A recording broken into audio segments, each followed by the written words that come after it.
Thank you, Mr. President. Thank you.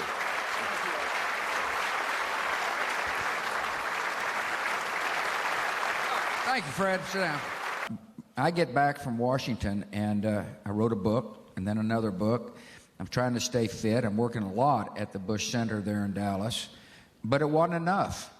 You got to understand, when you're the president, you're going 100 miles an hour, and then the next day it's 0.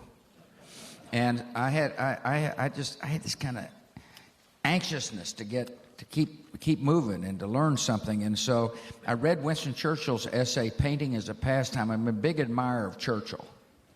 He's a great leader. And he took up painting. And this essay is worth reading. And, you know, I basically said, what the hell, if this guy can paint, I can paint. So it goes to show you can teach an old dog new tricks. You know, it's interesting, when you get to be our age, 70, and you're sitting around with your pals, you know, there's only 2 topics of conversation generally. What medicines are you taking? And how are your grandkids? And my buddies say, man, you got a passion for painting. I said, yeah, you ought to try it. I can't paint, they say. I said, you know, it's funny. I said the same thing till 5 years ago.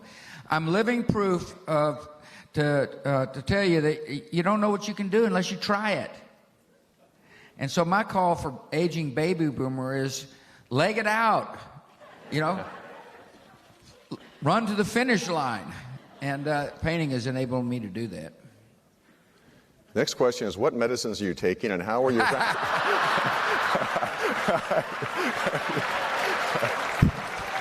Oh, the grandkids are great.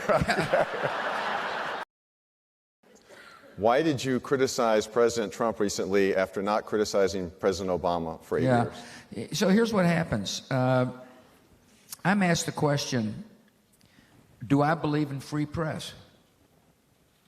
And the answer is absolutely. I believe in free press, as should every other American believe in free press, because the press holds people to account. Power is very addictive, and it's corrosive if it becomes central to your life. And therefore, there needs to be an independent group of people who hold you to account. And so I answered that question. Of course, the headlines were Bush criticizes Trump. And so therefore, I needed to say, there should be a free and independent press, but it ought to be accurate.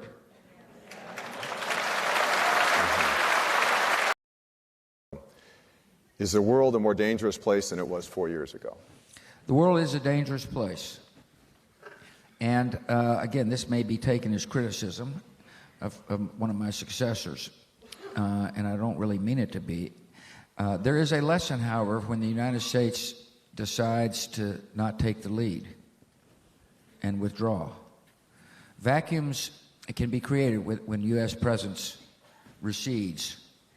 And that vacuum is generally filled with people who don't share the same ideology, the same sense of human rights and human dignity and freedom that we do. And, there's an isolationist tendency in our country. And I would argue that's dangerous to our national security and doesn't befit the character of the country.